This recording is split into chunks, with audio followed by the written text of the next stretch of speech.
Okay.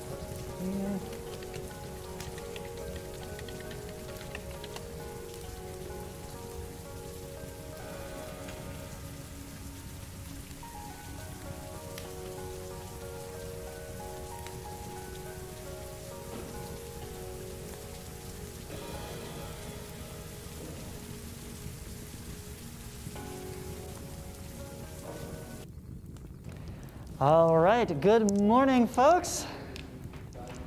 How you doing this week? Good? I'm doing pretty good. I feel like this is going to be a good week. We've got a test this week on Wednesday, right? Would you rather take it Tuesday while you're at work? I'll take it Friday. So same format as we've been doing. So it'll be quizzes format. You'll get 20 questions out of a larger bank of questions, and you'll get 3 total retakes. Okay? And yes, there will be the same, not the same question, but yeah, it'll be a bonus question that you use on the private comments. Yep. Okay, so that's the format. Is it hard? I don't think so. I think this chapter has been fairly easy. Yeah. Yeah, it's done and ready to go. I'm ahead of the game. You're what? You need your computers today? No, not really. Right, I've got everything on screen for you. So you've already been given your review for the chapter. On Friday, you should have been working on that over the weekend. And that came out of the end of chapter section. Okay? But since really we're only doing about half this chapter anyways, we can also use the mid-chapter checkpoint as some good review questions. So I thought that's what we would look through today. Since there's only 4 of you, I didn't feel like trying to make one of my usual, team competitive review games. It just doesn't work with such a small group. No, that wouldn't be fair, because Fernando, you would just destroy everybody here, and then we'd all be sad, and I didn't want to do that to the rest of them. Okay? But I really like this summary here.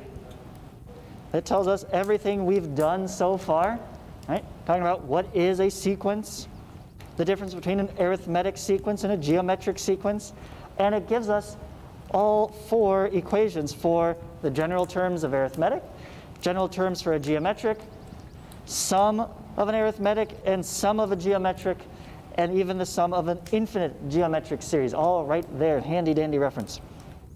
Okay? So with that in mind and on screen, I would like to go through, at least try one from each section together and see where we're at. What do we need to focus on for our review? Okay. So why don't we start with question number 1.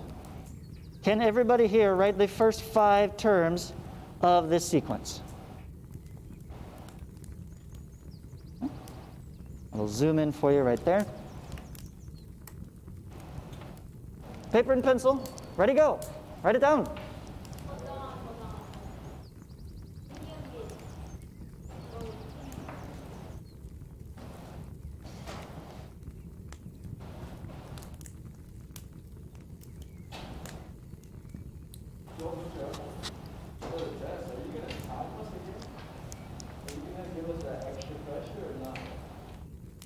What do you mean?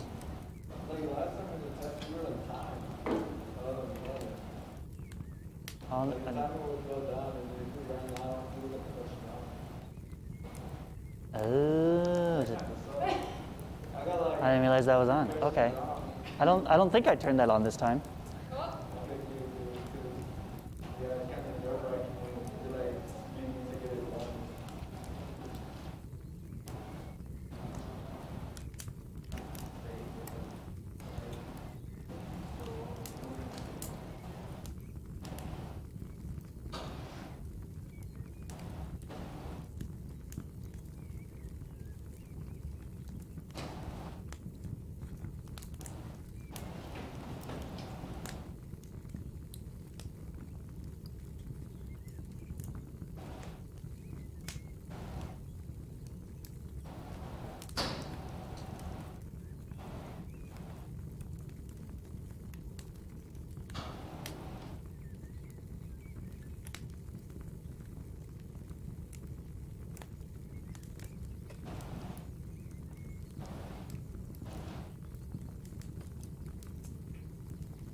Are we done?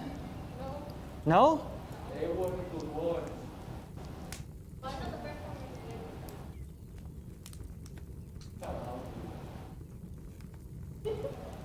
Already? Yeah. What'd you have for breakfast? I actually woke up hungry. Is that enough? You wake up hungry? Yeah, that's why you eat breakfast. I don't eat breakfast. Well, there's your problem.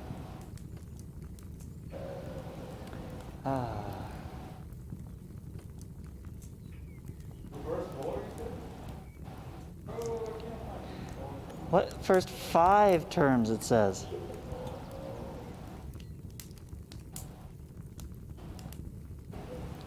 Say again? Do you keep it as it? Well, you find out whether it's positive or negative. You'll find out if it's positive or negative. A2 is negative 2, right? I don't know. You're supposed to tell me. The third one is 3 over 2. That I'm stuck on the 4 over 4. Exclamation mark is adding 2 to the 3 and adding 1 to that. And then that would be 6. Exclamation mark does not indicate adding anything. Wait, multiply. Multiply.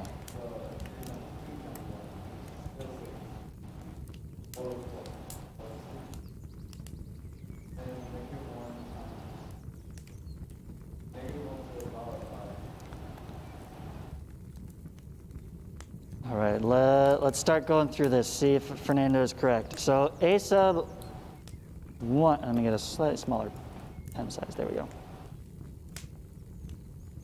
Sub 1 will be negative 1 to the power of 1 plus 1.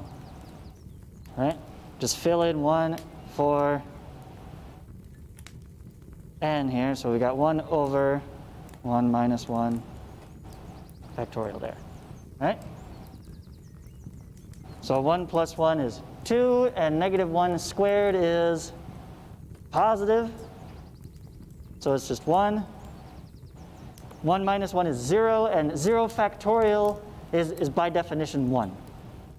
In case that wasn't, like, well, there's no other numbers after 0. It just stays 1. Oh, so that one's 1, right? So everything ends up positive 1.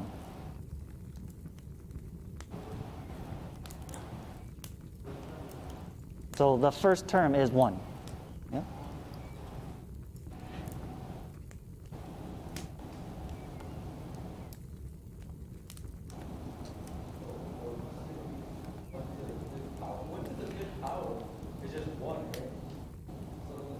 Yep. So A sub 2 then is negative 1 to the 2 plus 1 times 2 divided by 2 minus 1 factorial. Right. So now the negative 1 is raised to the 3rd power, so now it's negative. Right? So we can see that that's going to alternate every time, right? As it switches from odd to even powers. So this will be a negative. That stays 2, and then 2 minus 1 is 1. 2 over 1 is 2. So we get negative 2. Right? And so at this point, don't even bother with this part with the negative 1. You know what the pattern is. Like, oh, it's just going to alternate signs every time. So the next one's going to be positive, and the next one will be negative, and then 1, 2, 3, 4. The 5th one will be positive. Right? Well, we need to, and then this numerator part is always going to be n. That's easy enough to figure out. So the question is, what happens to the denominator? What is 2 factorial? It's 2 times 1 is 2, so it's 3 over 2, right? So it'll be positive 3 halves there.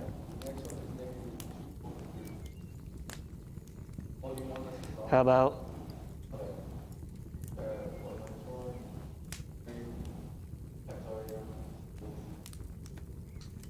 Yeah. 6, 5, 2 over 3. Now it's This is the negative 2 over 3. Yes, sir. Sounds good. How about for 5? 5 over 2. Oh, let's do this. 5 over 4, okay, so it is 4 times 3, 12, 4 times 2, 12, 4 times 1, 12, 4 times 4. That's a lot of extra steps. That's not my favorite. That's fine. You got there in the end. But if you want to save yourself some time, okay, 5 minus 1 is 4 factorial, which is, as you rightly stated, 4 times 3 times 2 times 1. But 3 times 2 times 1, we just did that. We already know it's 6, so 6 times 4 is, no, yeah. We already know that part is 6. All I've done now is multiply by 4. Right? So if you remember your answers from the last one, that can save you on the next one. Like, oh, okay, just take that times 4. Jump straight to 24. Always looking for shortcuts in math. Right? That's basically what this whole class is just shortcuts. Okay, so now we've got 5 on top, 24 on the bottom, and it's positive. So positive 5/24. Are we good with that? Any questions there? Do you anticipate having any issues with a test question that says generate the 5 terms of this? No? Okay, let's zoom out. Read through these other ones. Does anybody see any traps there? Like, okay, number 1 I got, but if they give me something like number 4, I'm screwed.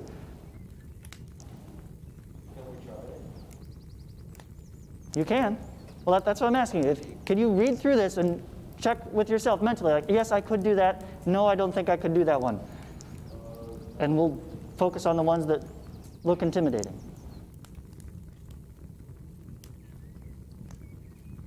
It's like we go with like 1 year, got to find out what it's 4, 5, Mm-hmm. 2, 3. Yeah, that's true. With 2, 3, and 4, they at least give you the first one. And if they give you a number for D, that means you have to do what? Got to go backwards. Oh. Actually, can you explain that? What do the directions say? Assume that D represents what? Common difference. So it's going to be what kind of sequence?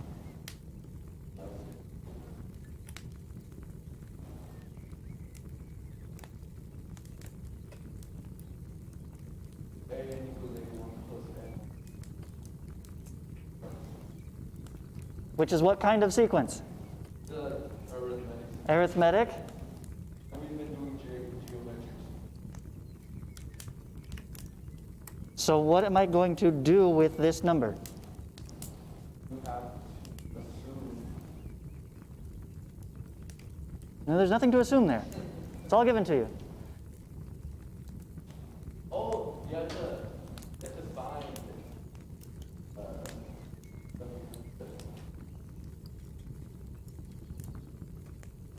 I thought you guys said this was easy. Like, oh yeah, I could do that. Why not? Ryan, help us out. Like, try to find a sub 2 here. What would you do?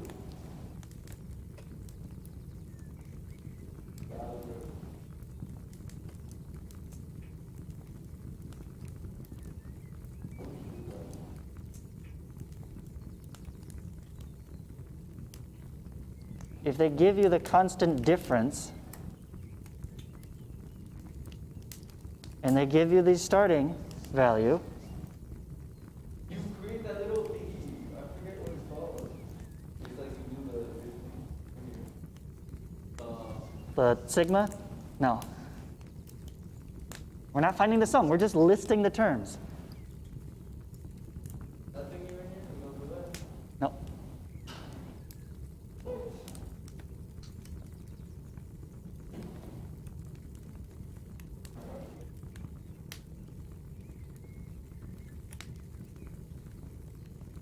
Why is it called a constant difference?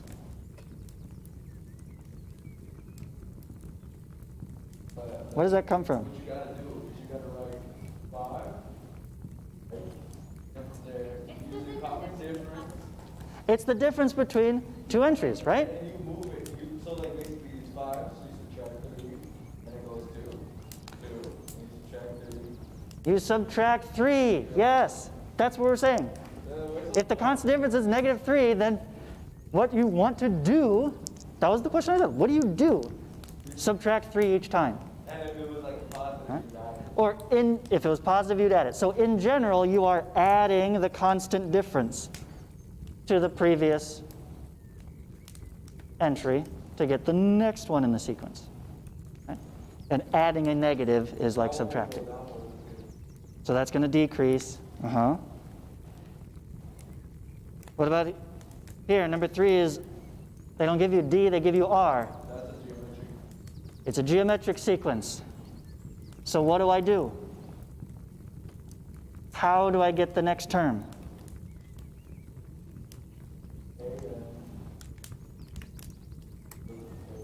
I'm not asking for the general formula. Don't give me AN.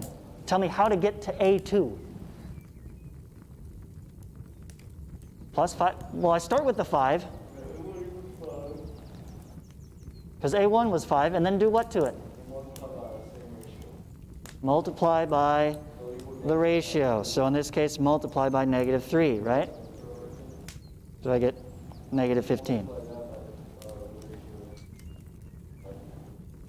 And then the next one, multiply by -3 again. And then multiply by -3 again. That's what you're doing.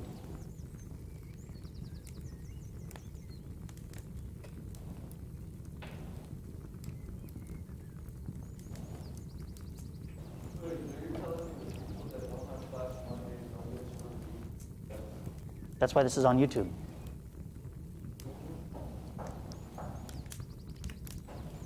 As stated at the beginning, you are expected to watch the YouTube video for the class you're not in.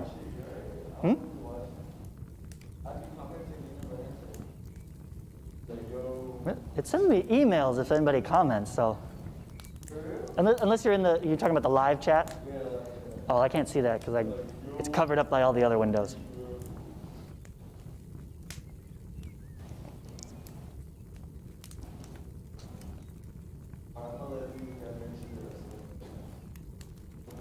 All right. How about 5, 6, 7? Write the general formula, or the formula for the general term for a sequence. Could you do that?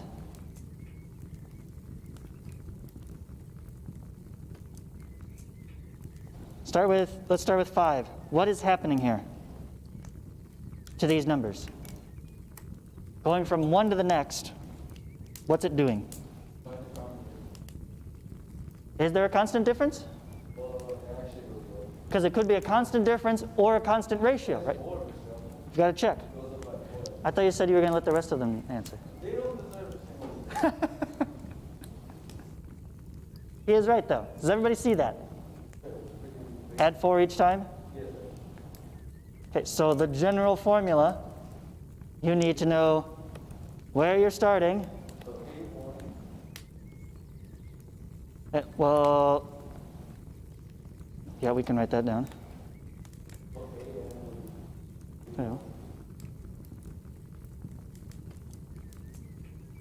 Equals, we are always adding 4 each time, right? Plus, how many 4s did you add?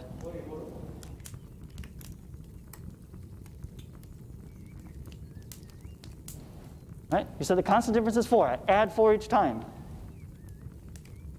So in my general formula, I want to say, add 4. Add 4 to what? Well, you have to have a starting place. Okay. And since I'm starting at 2, then how many times I've added 4 is 1 less than that, so that A1 still ends up as 2. If I put in a 1 here for n, that's now 0. 4 times 0, I've added no 4s for the first one. Does it work?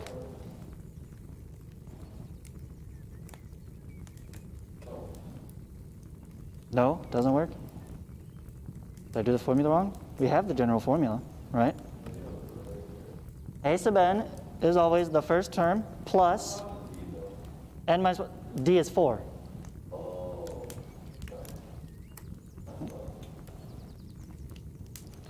You said add 4 every time. So to jump straight to a sub 20 or whatever, a sub 100, I say I need to add 4 100 times. Well, not quite 100, because I started at 2, which had no 4s in it initially. So I add 1 less than that many. Does that make sense? That's how we're reading this. This is a recipe. This is a formula. This is a set of instructions. So then 2 plus 4 It's just written in is 2. math language, right? Shortcut notation.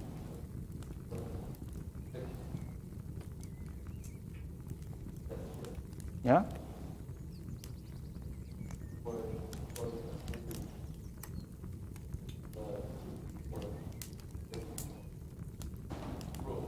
All right, how about 7? What's happening in 7?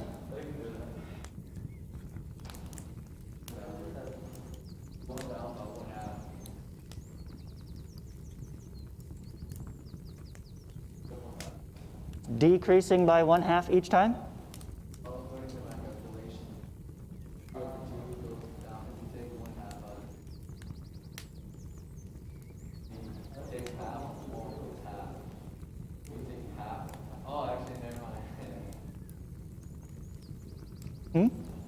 It doesn't work? Why not?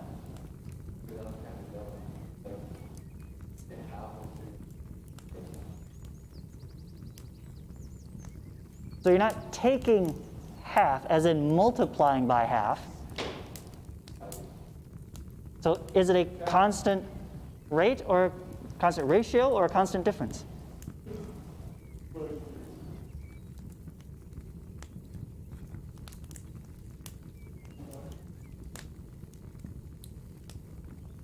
How do I go from 1 to 1/2? You could subtract 1/2. How do you go from 1/2 to 0?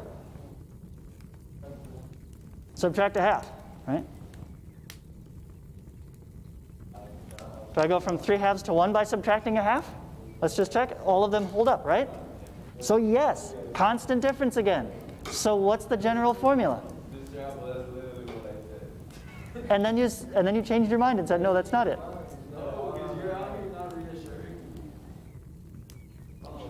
Why do you need me to reassure you? This is mathematics. You can check your work yourself and reassure yourself and be certain of your answer. That's the beauty of it. You don't have to wait for the teacher to hand back your essay and be like, yeah, I thought this was okay. It's an arithmetic sequence.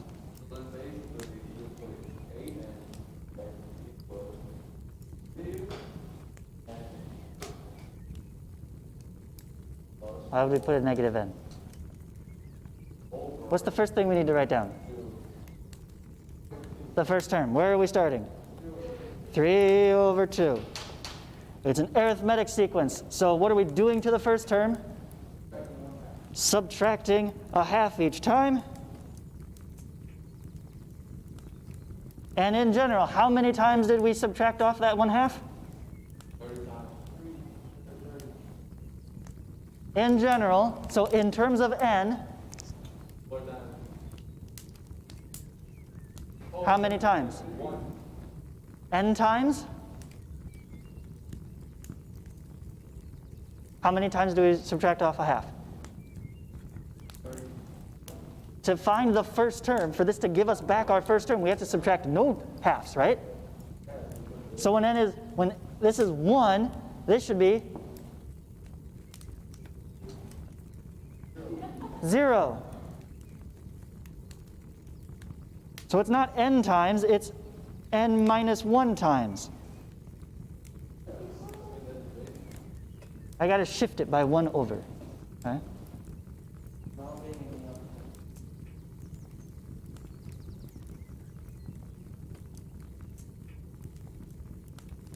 Okay? Yes, you have this formula, right? Great general formula. But the formula does you no good if you don't understand it. And if you do understand it well enough, you don't need to remember the formula. Because you guys can already see the process. You guys are great at looking at these sequences of numbers and picking up on the pattern. Human brains are fantastic at finding those patterns.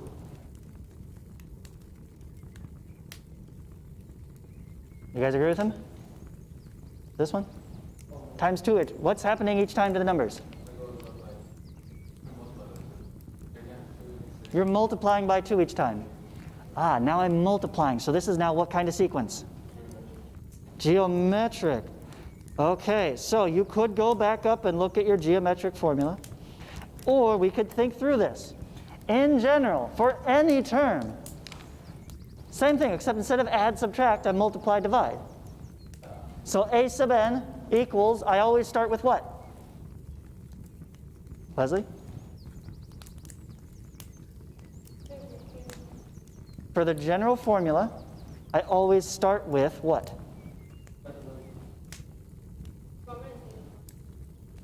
No, don't read off the formula. Tell me from here. What do I need to start with? The first term, which in this case is 3. Everybody see how we're describing it. We can use words here. What we're writing down is the mathematician's shortcut for those words. All right, Brian, what am I doing to that 3 every time? Multiplying by 2. But do I multiply by 2 only once? Just the one time? No, to get, say, in this example, they're going to want the 10th term eventually. To jump straight to the 10th term, I got to multiply by 2 how many times? Not quite. To get to the 10th?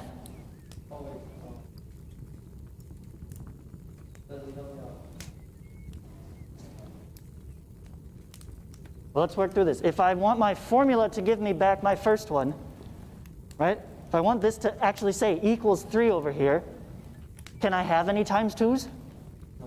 No. So when n is 1, I need no multiplying by 2's. Right? So again, it's that one less thing. When I plug in 1, I actually want the 0th. Right? So when I plug in 10, how many times do I actually want to multiply by 2? 9. Okay? How do we indicate repeated multiplication?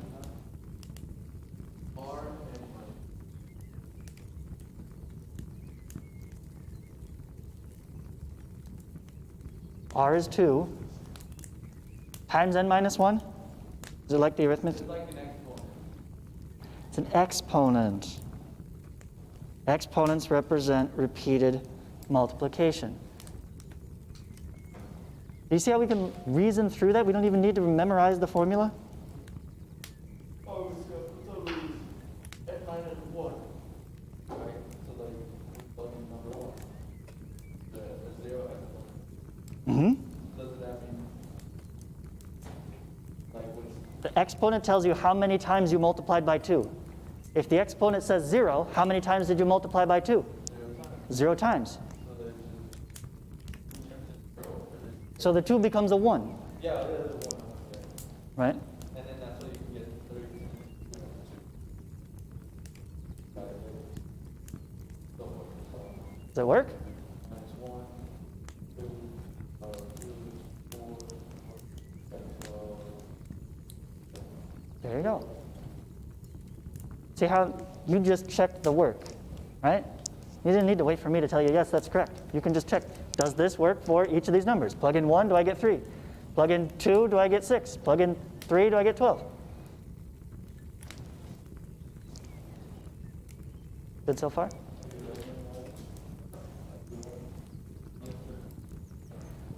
All right, let's keep going. How about the sum?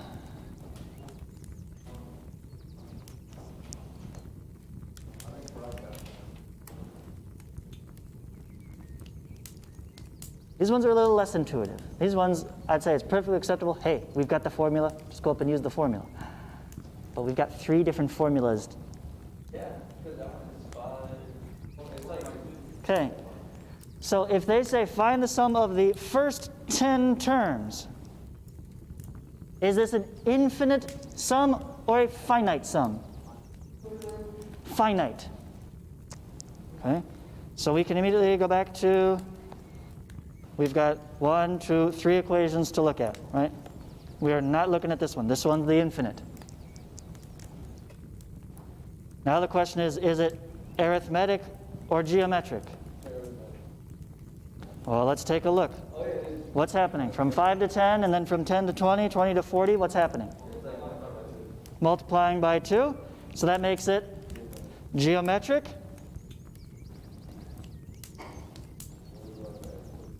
So you're going to fill in this formula using those numbers. So what do we need for that formula? We need to know a sub 1. We know what 1 is. We need to know r, and we need to know n.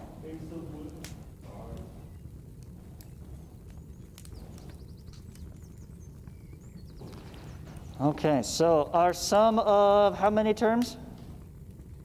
So n is 10 equals, the first term is? My 5 turned into a 6. There we go. 1 minus, and what is r? My constant rate. What was I multiplying by every time? 2 to the power of 10, all divided by, what was on the bottom? I don't remember. I'm going to go back. 1 minus r. Minus r is 2.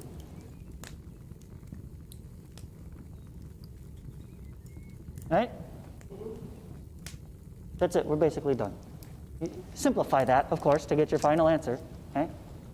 But recognize how to set it up. That's the important thing. We're pressed for time. Okay? So anybody have any questions? If I give you, find the sum of this sequence, find the sum of that sequence, you know what to do? Is there anything new or different about 9, 10, or 11 that would change that process? You said the negative.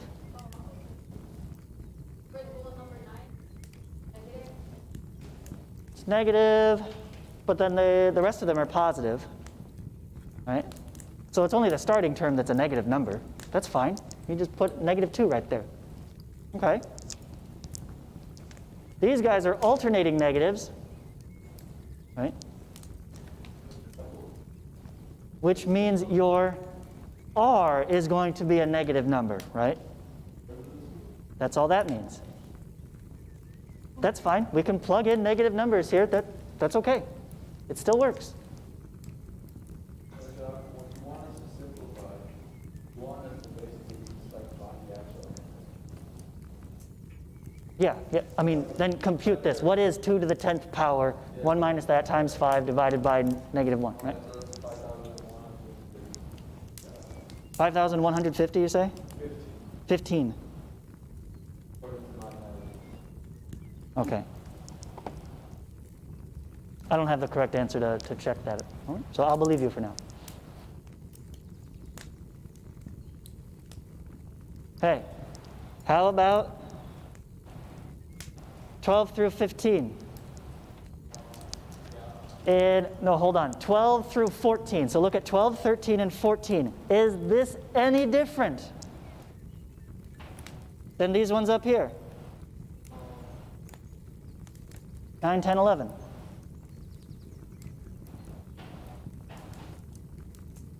Is the process any different? No. The only thing different is how they're presenting the problem. Okay? They're still telling you, find the sum of this series of how many terms? Well, starting at 1, they will almost always start at 1. Okay? From 1 to 4. So the first 4 terms. Okay? And instead of listing them for you, they're already giving you the formula, which may or may not be easier.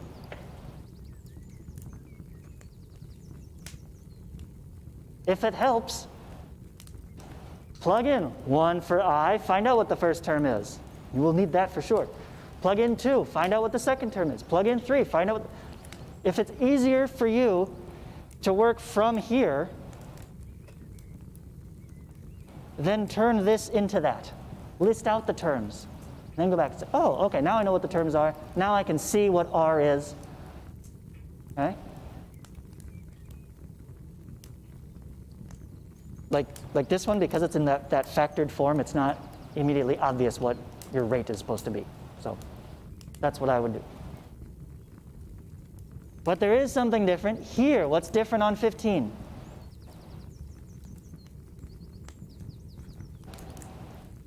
It is geometric, and what else?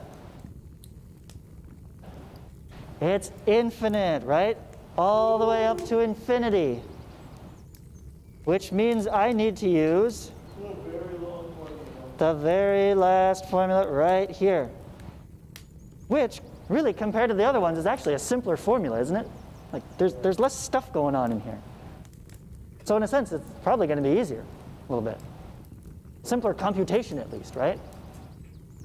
Yeah.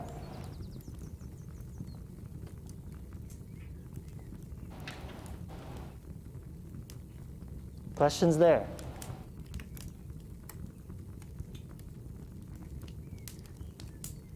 Okay, how are we doing on time? This is a...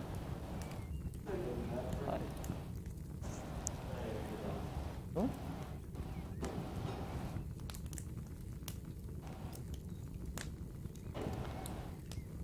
Okay, now, so last thing would be the everyone's favorite word problems. Let's see if we can work out what's going on here. Lewis, can you read out 18 for us?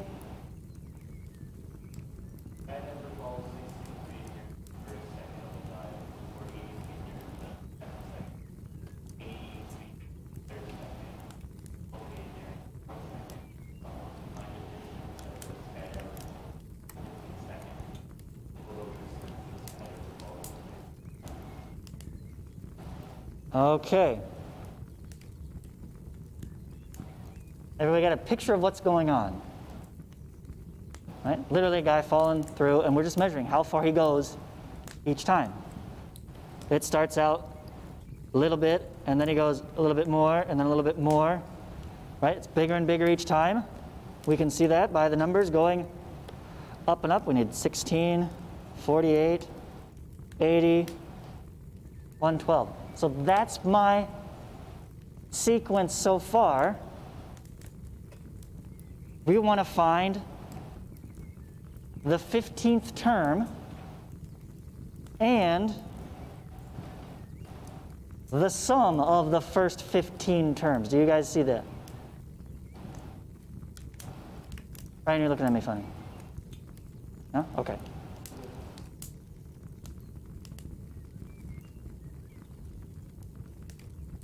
Okay.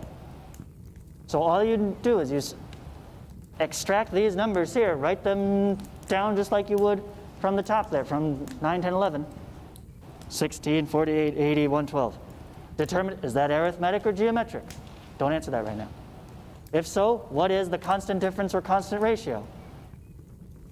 Whatever that is, find the general formula. Use the general formula to get the 15th term. Use the summation formula to get the sum of the 15 terms. Right?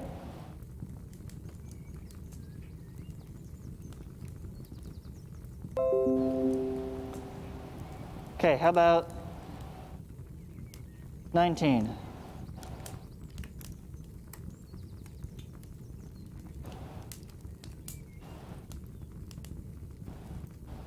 Nineteen's a little bit devious on you. We didn't go over this quite as much. But I bet you can still work out what's happening. What are they describing here? Mathematically, don't tell me about value of a house. No, I mean mathematically, what have they given us?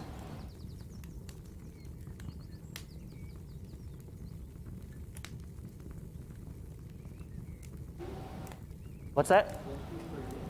Increase per year as a what? Is it increase of a constant or a rate? As a rate, right? So is this going to be arithmetic or geometric? Geometric. Yeah? Can you see that? What's my starting point?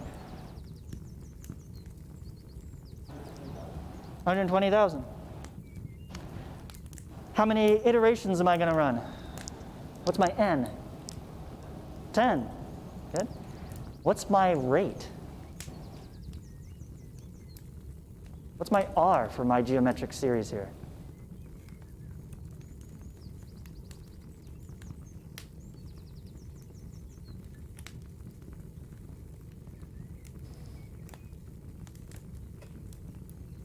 This is the toughest one. Fernando, can you eliminate the obvious wrong answer for us? What's that? There's only one other number given in the question, right? And what number is that? We said 120,000. We said 10. What's left? Yeah. So what's the only other number left? 10%, right? So I'm probably going to need to use that. But is 10% the rate all by itself?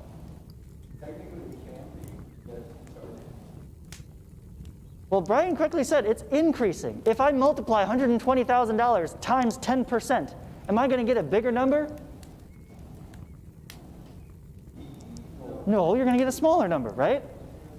So if I want to increase by 10%, what do I have to do? Find the 10% of the house cost. Add it up to the... I need to multiply by what?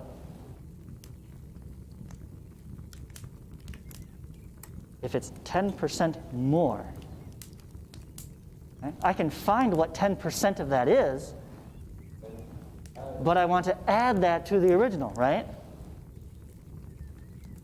So the original would be 1 of that, right? 100% of the dollars, that plus my 10%, or 0.10, right? Raise that to the n minus 1, or in this case, 10 years, right? See how we work that out? A little bit tricky. But they always give you this, anytime we're dealing with prices and values and interest rates, when they tell you the interest rate, they're saying the percent that calculates the interest itself. But you're usually interested in what's the total value, so you add 1 to it, or subtract from 1 if it's depreciating. Right?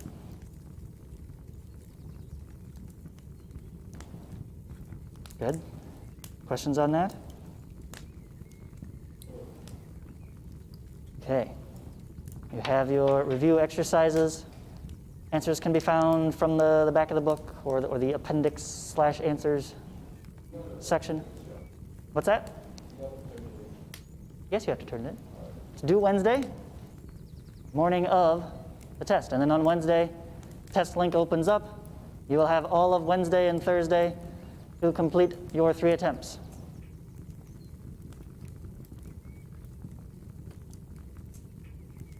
There? All right. I may or may not see, let's see. You guys won't be here Wednesday. We will be here Thursday. You won't be here Thursday? Right, because you're only coming one day. Okay. But I'll be helping with proctoring the PSAT for the freshmen on Thursday. So I may or may not be in here for that time. We'll find out. Closer to. Okay? All right. That's it. We're done. Class is over. So long. Farewell. Enjoy the rest of your day.